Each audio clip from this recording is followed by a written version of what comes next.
Bueno, aquí estamos nuevamente en un encuentro de Café Mercosur, Ramiro Argentino Blanco y Osvaldo Di Priso. ¿Cómo te va, Osvaldo? ¿Qué tal? ¿Qué tal, Ramiro? ¿Cómo andás? Bien, bien. Hoy vamos a hablar de otro tema también de actualidad candente, que es el Tratado Transpacífico y el peligro a los del derecho de los trabajadores, ¿no? Y el perjuicio que podría causar la integración a un tratado de esas características. Y es de mucha actualidad, tanto en Brasil como en Argentina, a la luz de las últimas afirmaciones, tanto de Macri, hablando en contra de la justicia laboral, ¿no es verdad, Osvaldo? Sí, ha resuelto realizar unas notas en varios medios todos tiradores de centro para que Macri pueda contestar y no sienta ningún perjuicio en lo que dice, y ha hablado de la justicia laboral haciendo como un distingo entre justicia laboral y justicia patronal, como si ser justicia laboral en sí mismo ya significa un perjuicio a alguna de las partes, ¿no? En un programa de televisión muy famoso de C5N, Economía Política, estaban explicando que parece que Macri no entiende muy bien qué significa el indubio pro operario. Por Sí, eso no, hablaba Macri de hecho no entiende mucho lo que significa la justicia porque la ha atacado de todas las maneras, no solo la laboral.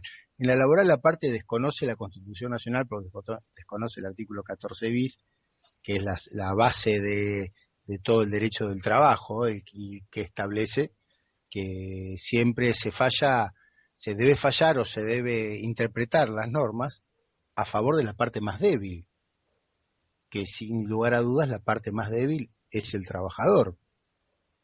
Y él como critica eso diciendo que no, que debe fallarse no a favor del trabajador, sino que la justicia debería fallar más a favor de los empleadores, que eso favorecería el trabajo.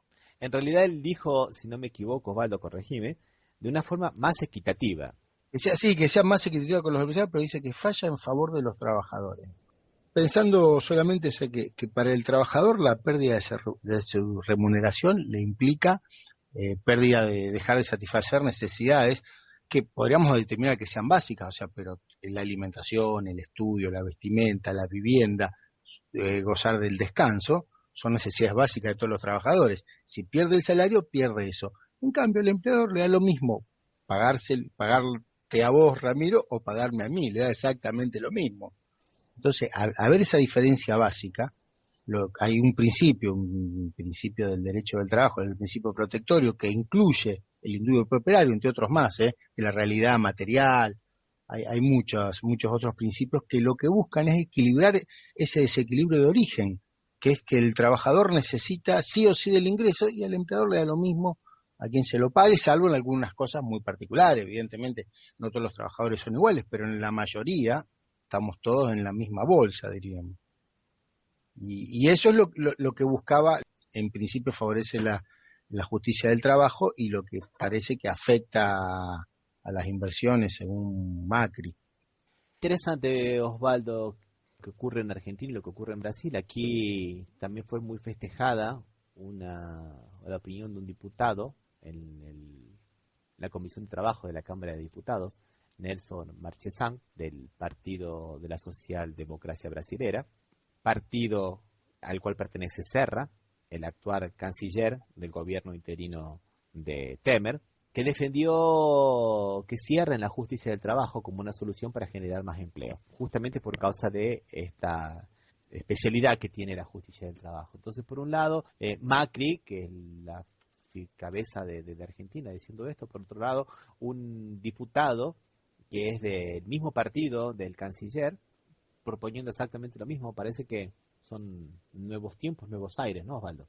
Sí, así que querían directamente terminar con la justicia del trabajo y que sea una justicia común, como la justicia civil, diríamos. Sí, como la justicia civil, como la justicia civil. Algunas críticas que se hacen son correctas, lo que pasa es que el diagnóstico no es correcto. Por ejemplo, una de las cosas que él critica es que los jueces tienen aquí en Brasil lo que se llama auxilio de morada. Entonces es una subvención que se le da a todos los jueces para que puedan alquilar su casa y llega más o menos a unos 5.000 reales. O sea, unos 22.000 pesos. O sea, aparte de su remuneración de integrante del Poder Judicial, recibe esta... Es una especie de auxilio vivienda. Un auxilio vivienda. Pero en realidad no son los jueces del trabajo los que los reciben. Todos los jueces reciben esto. Los jueces del trabajo, los penales, los civiles, los contenciosos administrativos, todos los jueces reciben este beneficio y bueno, y justamente se las cargan con los jueces laborales. Sí. También la crítica que se hace, pero ¿por qué sectarizar esta crítica? La sectarización de esta crítica es lo que hace sesgado. Sí, la visión sesgada de la justicia, o sea, que pivotee la crítica solamente a la justicia del trabajo, siendo que todas tienen el mismo beneficio. Y me estabas hablando del diario La Nación, y yo acá te puedo hablar del Grupo Bandeirantes. A ver, comentame lo de La Nación, yo después te comento del Grupo Bandeirantes. La Nación, después de la nota esta que dio el presidente Macri a un periodista de ese mismo medio, el lunes y martes sacó, o sea, 2 días después, sacó 2 editoriales en el mismo sentido, queriendo llevar un poco más allá la situación. Y a veces si uno dijera que fue una editorial de un diario, no le daría tanta importancia. Lo que pasa es que muchas veces La Nación es el globo de ensayo.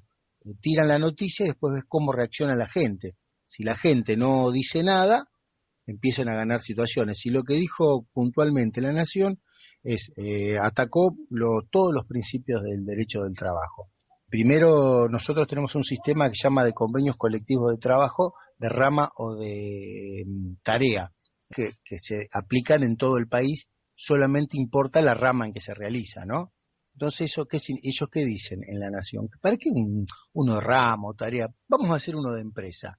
Los tipos de convenio de empresa o acuerdos de empresa son más propios del sistema jurídico laboral de países como Corea o países no desarrollados, diríamos, donde ¿quién es el que tiene el poder? La empresa, la gran empresa, no importa lo que hace, sino que entonces un sindicato tiene que ir a negociar con uno mucho más poderoso. La idea del convenio colectivo, la misma que vos me decís, es para que haya en esa negociación paritaria entre pares, haya un cierto equilibrio. Si uno es muy fuerte y el otro es más débil, evidentemente van a ir en inferioridad de condiciones. Este antecedente ya se había planteado en la reforma que se hizo en el gobierno de Menem hace unos 20 y pico de años atrás. Esa fue una de las críticas que hizo. La otra, que no se homologuen más los convenios colectivos acá los homologa el Ministerio de Trabajo de la Nación. Bueno, entonces ellos dicen, no, ¿para qué lo vamos a homologar? Si se pusieron de acuerdo a las partes, lo único que hace el Ministerio es perjudicar. ¿Por qué? Porque el Ministerio de Trabajo, por lo menos con la conformación anterior, en el gobierno anterior, lo que hacía era limitar las exigencias de los empleadores.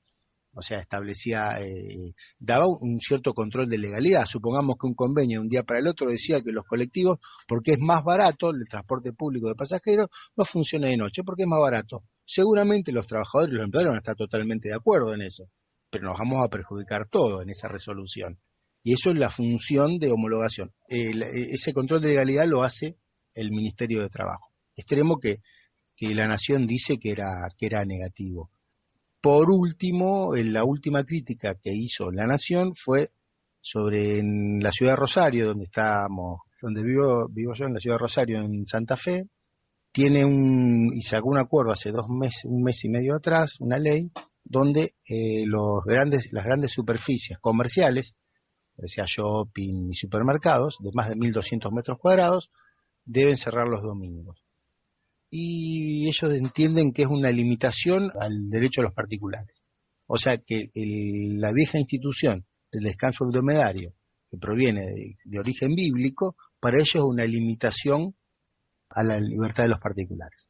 En síntesis, más o menos lo que ellos están planteando, de una idea de flexibilizar los contratos, y de lo último, sacar la indemnización, que acá el sistema se indemniza a cada trabajador que es despedido con un cálculo que se le da 1 mes por cada año trabajado, etcétera. Bueno, ellos dicen que eso da inseguridad jurídica, entonces que lo saquen. Pase a ser un sistema donde cada trabajador aporta una parte y cada empleador aporta una cuota mensualmente, y cuando se retira, de cualquier manera, se queda con se retira por despidos, por renuncia, se queda con ese monto. A mí me gustaría hacer un pequeño adendo, porque ese es el sistema que funciona en Brasil. El de que cada uno aporta una parte. No, no cada uno, no. El empleador aporta el 8% del salario a un fondo y Sí, ese fondo va a un que se llama Fondo de Asistencia al Trabajador, que puede ser retirado en caso de despido extinción del contrato, por justa causa, sin justa causa, sin justa causa. sin justa causa. Acá el régimen este existe también en la industria de la construcción porque tiene una particularidad que la construcción no es un trabajo estable. Entonces hay un régimen parecido, se llama Fondo SS. Este fondo de Brasil, Osvaldo, tiene sus cosas buenas y sus cosas negativas. Sus cosas buenas es que ha generado este fondo de asistencia al trabajador que se llama FGTS. Y va todo un fondo y ha generado una inmensa masa de dinero que se puede prestar a través del Banco de Desarrollo a otras empresas para emprendimientos económicos. A veces bien, a veces mal. Pero de todas maneras lo paga el empleador. En este caso, ellos acá lo piden que lo pague el trabajador y el empleador. O sea, que el trabajador se haga cargo de su propia indemnización, diríamos. Suponete que el régimen funciona así. Suponete que cada empleador, de cada 100 pesos que pague, una doceava parte de esos 100 pesos la guarda en un fondo. Y después, si al trabajador lo tiene que despedir, de ese fondo, porque la doceava parte es más o menos lo que de cada sueldo, o sea, son 12 sueldos en el año, más el aguinaldo, 12 sueldos en el año, que una doceava parte hace un sueldo por año. Y se podría hacer un fondo, si es su decisión hacerlo el empleador, que lo haga y no cambiará nada. El tema es que lo que está pidiendo la nación no es que lo haga el empleador, que lo haga el trabajador que dé una parte de su sueldo y el empleador, o sea que el trabajador se haga cargo de su propia indemnización, o sea, que pague, deje una parte de su sueldo para el supuesto que el empleador le diga, no, no me gusta vos como sos, no, no, no, sin causa, la verdad que me llevo mal con vos, te despido. Y ahí la indemnización te la pagaste vos, no. Eso es lo negativo del sistema. El problema está en la fiscalización. Una de las críticas que se le hace es que en realidad ese 8% que aporta el empleador lo aporta el empleado, porque supuestamente si no lo aportara Ajá. se lo podría pagar de más al empleado. Y eso también es una falacia, porque si como no hay un sistema de fiscalización bastante aceitado, ya las empresas no lo aportan cuando es la obligación. Imagínense si lo van a pagar de propia voluntad al empleado. ¿Se entiende? Sí, sí, sí, sí, sí, sí, sí, sí, no es. O sea, es una de las tantas falacias en contra de este sistema. Y aún así, para proteger al trabajador, cuando lo despiden por justa causa, sin justa causa, el empleador tiene que pagar una multa que corresponde al 40% de lo que vaya a recibir el empleado por esos aportes realizados durante todos esos años. Porque claro, porque hay una penalización para que las empresas no puedan despedir libremente. Supongamos que un trabajador le han aportado 1.000 pesos durante todos los años de trabajo. Sí. Cuando lo despiden, sin justa causa, él recibe esos 1.000 y la empresa a su vez tiene que pagarle el 40% de esos 1.000. O sea que él va a recibir 1.400 1.400, en sí, concepto de multa, sí, porque lo está despidiendo sin sin causa. justa causa. Exactamente. Hay otros motivos por el cual el trabajador puede retirar ese dinero, en caso de cáncer, en caso de comprar la primera vivienda propia, pero en el caso de despido, sin justa causa, además de retirar ese dinero que el patrón le ha aportado, el patrón tiene que darle el 40% en concepto de indemnización. Ese fondo que se hace con aportes del empleador, diríamos. Se hace con aportes del empleador. Se hace con aportes del empleador, pero aún así, con esa obligatoriedad de la ley, Osvaldo, vamos a la realidad, hay muchas empresas que no realizan los aportes. Y ahora han empezado a aparecer algunos medios por el cual el trabajador sabe si le aportan o no le aportan, porque realmente era muy difícil el trabajador tener acceso a esa información. Y una vez sabiendo que no le aportaban, no tenía claramente cuáles eran los recursos, salvo la vía judicial a veces, y aún así, Era limitada. sí, o sea que el sistema no es perfecto. No, no, seguro que no es perfecto, que podría perfeccionarse el sistema de indemnizaciones también. Yo a veces estoy en desacuerdo con el concepto de saco la indemnización y pongo un fondo que lo conforma el mismo trabajador. No, claro. Bueno, pero de todas maneras, Ramiro, me gustaría escucharte lo que dijo la bandeirante sobre este tema y que lo enganchemos con el TPP. Y la Grupo Bandeirantes básicamente ha hecho críticas también, tomando algunas cosas que son reales y generando todo una serie de conclusiones falaces, criticando básicamente el foro laboral, que también da pérdidas, y en otro programa de televisión, atacando a todos los abogados laboralistas, entre los cuales se te incluiría Osvaldo, Qué jodido que sos la banderante, ¿eh? por prácticas de mala fe, porque dice que hay 10.000 abogados laboralistas en San Pablo procesados por mala fe en el ejercicio de la profesión. En realidad no son 10.000 procesados, son 10.000 acusaciones, de las cuales normalmente el 80% son desestimadas. Y muchas de ellas son hechas contra los mismos abogados. O sea, un abogado que trabaja de mala fe no lo hace en un caso, lo hace en varios Sí, casos sí, que se sí, va a sí. acumular. No son 10.000 abogados de mala Si no fe. son 10.000 Son, casos, 10.000 acusaciones por 10.000 casos distintos que a su vez, que en una ciudad, o claro. sea, que indudablemente en una ciudad como San Pablo. Bueno, y estas críticas, Osvaldo, como estas críticas tienen bien decías, tienen un destino, que es atacar la justicia del trabajo y, por elevación, atacar la ley del trabajo. Claro, porque ¿cuál es el objetivo final, diríamos, de este ataque? Es lo que se viene cocinando desde hace por lo menos un año, ¿no? Que es entrar en el famoso TTP, en el Tratado Transpacífico. Claro, Esto se viene cocinando hace un tiempo y tiene que ver con los nuevos tiempos y los nuevos lineamientos de la política exterior, tanto de Argentina como de Brasil, más mirando hacia el norte y no la relación sur-sur como era en Brasil o la relación más regional como era con Argentina. sí, en realidad el gobierno de Dilma o de Lula anteriormente, o el gobierno de Cristina o de Néstor anteriormente, buscaban una integración sur-sur y justamente era lo contrario que lo que está planteando ahora Temer y Macri, ¿no? Principalmente una respuesta a la injerencia de China en Latinoamérica. Sí. De China y de Rusia, pero principalmente de China en Latinoamérica, en esta sorda guerra que tiene Estados Unidos con China. No nos olvidemos que China invirtió 50.000 millones de dólares en Brasil Sí, y 20.000 millones de dólares en Argentina. sí, sí. Creo que inclusive, no sé si China no es el segundo inversor en la Argentina anualmente. Y el primer inversor en Brasil.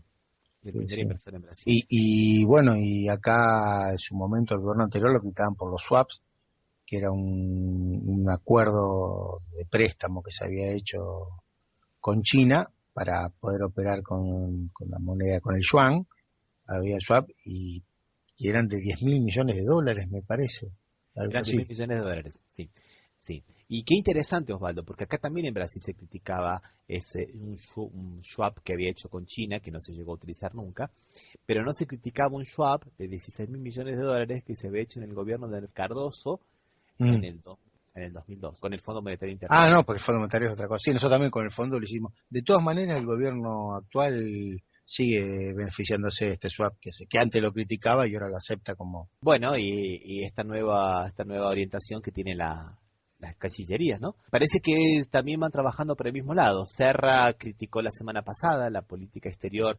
del gobierno anterior, diciendo que era, o sea, pura cháchara, digamos, en Argentina. Bueno, a lo cual Amorín le retrucó diciendo que la primacía de la orientación sur-sur en las relaciones internacionales era una política de Estado, que no era puro bla, bla, bla. En Argentina también se criticó bastante la política del gobierno anterior, ¿no, Osvaldo? La política exterior. Sí, sí, sí, sí. De hecho, bueno, la crítica fue durante la campaña y ahora sigue siendo, cualquier discurso termina o empieza hablando de la herencia y de la herencia, dentro de la herencia es la política exterior, de alineamiento con países que como ellos vean de manera negativa, ¿no? Como el gobierno, o sea, o alinear algunas políticas con Brasil, con China, con Rusia, siendo que realmente China, Brasil y Rusia son mejores mercados para nosotros que otros mercados de Europa o Estados Unidos. Y no, y eso que se repetía como un mantra, ¿no? Con relación al gobierno anterior. Nos aislamos del mundo, nos caímos del mundo. Sí, y ahora Guy, cuando tuvo la oportunidad de viajar a Europa o a ir a Estados Unidos, en un triste desempeño, pues realmente que un ministro de Economía de un país haga un triste desempeño como pedirle disculpas a los españoles por lo que le hicimos, que no sé qué es lo que le hicimos, y decir que ahora estamos en el mundo realmente una limitación difícil en cualquier gobierno de cualquier país. Y creo que la canciller Malcorra también dijo que no es mala palabra. Tratado Transpacífico. No lo cree, que es al contrario, piensa que, dice que si bien no es el momento, parecería que fuera el norte aliarse. Y eso, ¿podrías recordarnos quiénes son Ramiro, los países que integran ya el TTP? Y los países que integran el TTP son 2. En América Latina tenemos 3. México, que ya tenía un tratado con Estados Unidos, el NAFTA. Chile, que también ya tenía un tratado de libre comercio de hace bastante tiempo con los Estados Unidos. Y Perú. Y después otros países de Asia, Vietnam, Malasia, Singapur, Australia, Nueva Zelanda, Brunei y Japón. Bueno, Japón y Estados Unidos tienen una economía bastante... Y bastante integrada, sí. Muy integrada. Sí, Japón, al no tener producción de materia prima, necesita de Estados Unidos que lo provea materias primas, que es un país que, aparte de tener tecnología, es un país que produce muchísimas materias primas, muchísimas de ellos en competencia con Argentina y con Brasil. Sí. Y además que es interesante porque es un tratado transpacífico, ¿no? Y donde no está comprendida China. Este acuerdo, la integración en un acuerdo de ese tipo necesita, creo, necesita de algunos elementos para poder realizarse, de acuerdo, como las exigencias para integrarlos con este sistema laboral que tiene Argentina y Brasil sería muy difícil porque competirían con países que no tienen sistema laboral, o sea, que no tienen sistema jurídico de protección al trabajador directamente, no tienen derecho del trabajo. Vietnam no tiene ni sindicato siquiera. Claro, ni sindicato, tal cual. Está bien que por el tratado los va a tener que tener. Sí, pero después te tomas si son sindicatos de empresa. Claro. ¿Qué puede hacer un sindicato de empresa?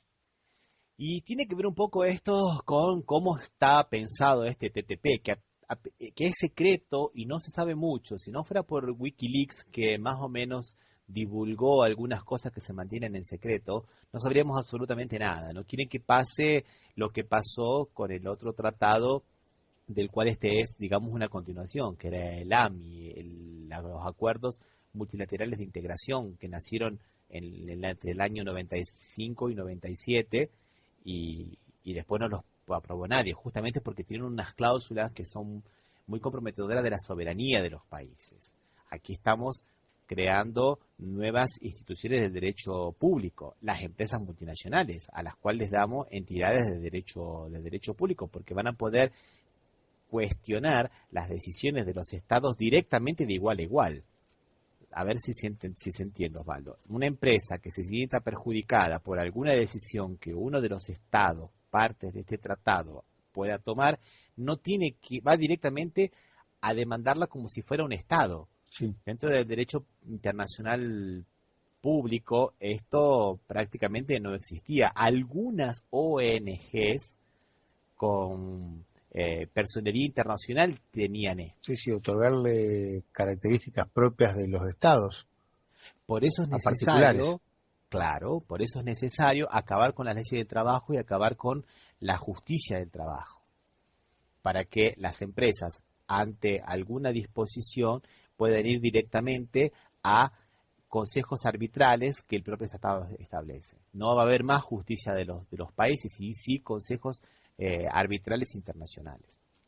Sí, no, y también ya sería, yo me imagino en Vietnam, Singapur y Malasia, donde las industrias textiles son edificios casi construidos con pisos de bambú para que trabajen 5.000 o 6.000 mujeres en máquina de coser para producir más barato por un mínimo ingreso, menos de $1 diario. Es imposible que las empresas de Argentina o de Brasil puedan competir con esa, o sea, hablando de la industria textil, que es la que más mano de obra intensiva utiliza, sobre todo de mujeres. O sea, sería imposible. Entonces, evidentemente, hay que terminar con el derecho del trabajo, porque si no, ¿cómo van a pretender tener vacaciones, cobrar remuneraciones dignas, tener vivienda, tener un salario digno? Es imposible en esas condiciones. Las paritarias supuestamente serán por productividad y no por inflación. No por inflación, sí. Bueno, acá el presidente y su ministro de Trabajo estrella, Triaca, estuvieron desde principios del gobierno diciendo que las paritarias debían ser por productividad y no por inflación. También va a haber una destrucción de la industria local, porque va a ser muy difícil, como estás colocando, Osvaldo, poder competir a una escala. No, no, imposible, las pymes desaparecen, las pymes y las grandes empresas. Yo me imagino las grandes empresas brasileñas, que si bien son importantes, como Henning, que producía remeritas que antes acá llegaban de a montones, y ahora no se vence, ¿no? Tampoco van a poder competir, ni las grandes, creo, me da la impresión.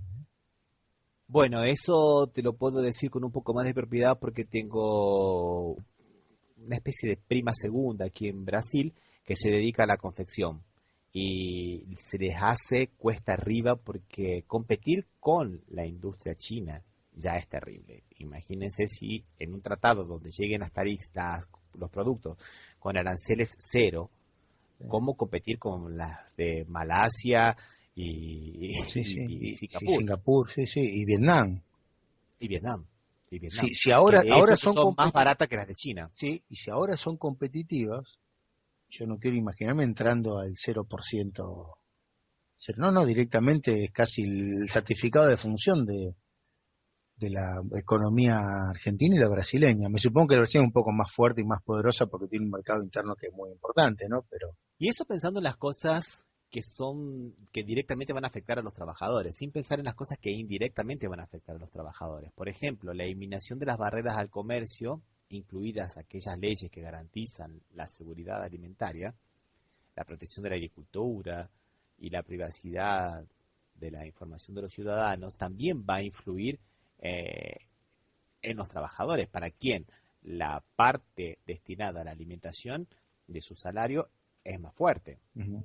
Lo mismo va a pasar con mayor incidencia con relación al precio de los medicamentos, porque hay... Sí, eso me parece que es un tema muy importante porque en Brasil hay un desarrollo muy importante de genéricos, ¿no? Entonces, con el TTP van a dejar de existir los genéricos, porque se les da una protección integral a las industrias farmacéuticas, con lo cual... En cuanto a las patentes. Exactamente. Entonces, no, y aquí en Brasil la industria de los genéricos es muy, pero muy fuerte, es muy, pero muy fuerte.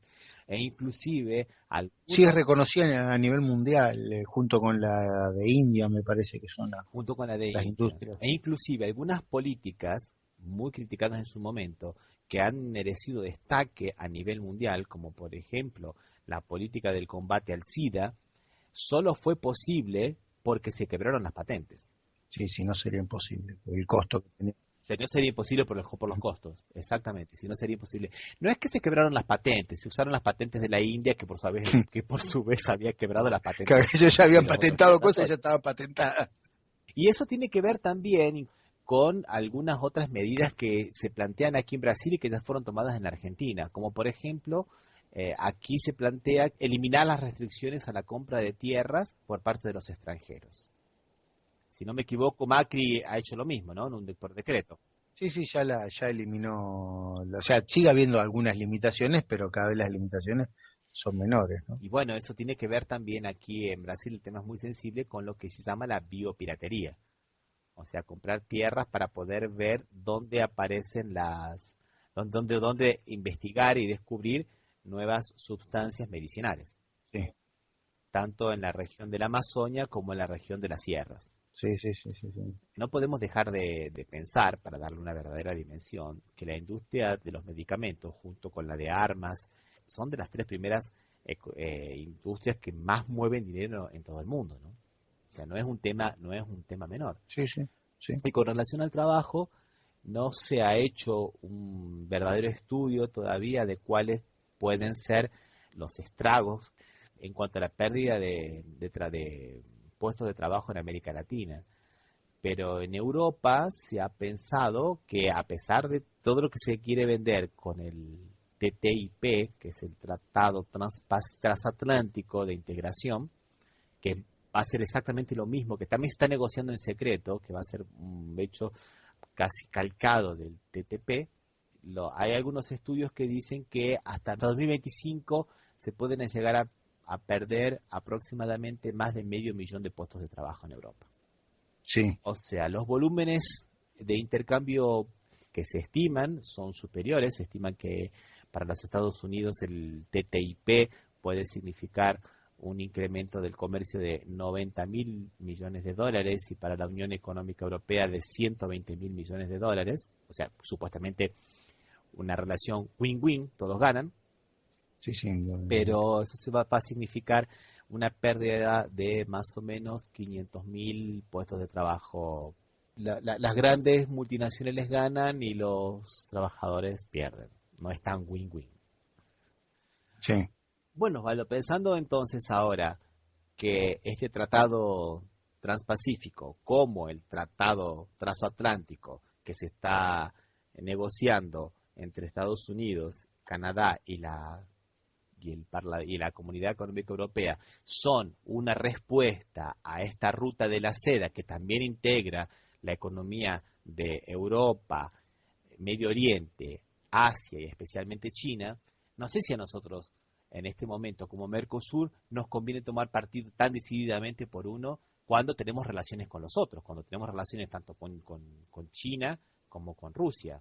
Que son mercados nuestros que nos compran productos, no tanto que China y Rusia nos compran muchos productos a ambos países. Entonces, ¿será muy inteligente ya tomar partido decididamente por uno de estos sectores en pugna?